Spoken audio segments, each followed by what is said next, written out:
Hi everyone.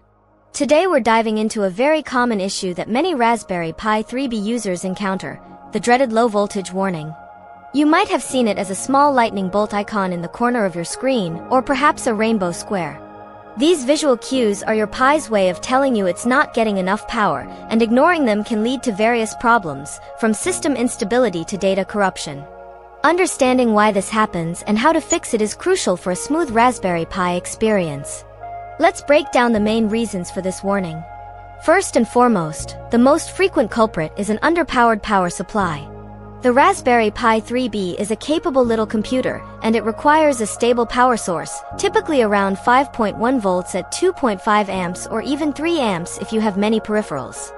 Many generic phone chargers, even if they claim to be 2A, often can't deliver that current consistently, especially under load. They might drop voltage, triggering the warning. Secondly, a bad USB cable can be the issue.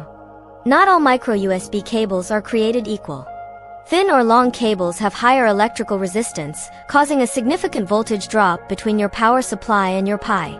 Even if your power brick is perfect, a poor quality cable can starve your Pi of power. Always opt for a thick, short, high-quality cable designed for power delivery. Thirdly, power-hungry peripherals can draw too much power. If you have multiple USB devices connected, like external hard drives, webcams, or wireless adapters, they all draw current from your Pi. This can leave insufficient power for the Pi itself, especially its CPU, leading to the warning.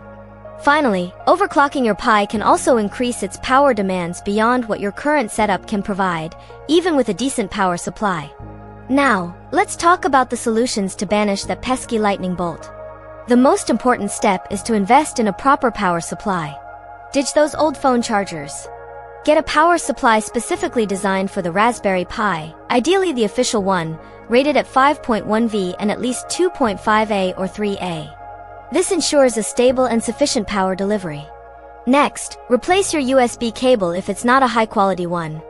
A thick, short, and dedicated power cable will minimize voltage drop. Avoid very long cables as they are notorious for power loss. If you have many USB devices, consider using a powered USB hub. This hub has its own power supply and will power your peripherals independently, taking the load off your Raspberry Pi. Your Pi can then focus its power on its core functions. It's also a good idea to keep your Raspberry Pi OS updated. Sometimes, firmware updates can include improvements to power management, which might help. Run sudo apt update and sudo apt full upgrade regularly. If you've overclocked your Pi, try reducing your overclock settings to see if the warning disappears. Sometimes, a slight reduction can make all the difference. Addressing these issues will not only remove the warning but also prevent system crashes, SD card corruption, and ensure your Raspberry Pi operates at its best performance and has a longer lifespan. So, that's how you tackle the low voltage warning on your Raspberry Pi 3B. It's usually a straightforward fix involving better power components. Thanks for watching this video. I truly hope this information was helpful and enables you to enjoy your Raspberry Pi without any power interruptions. If you found this guide useful, please give it a thumbs up, and don't forget to subscribe for more Raspberry Pi tips, tutorials, and projects. See you next time.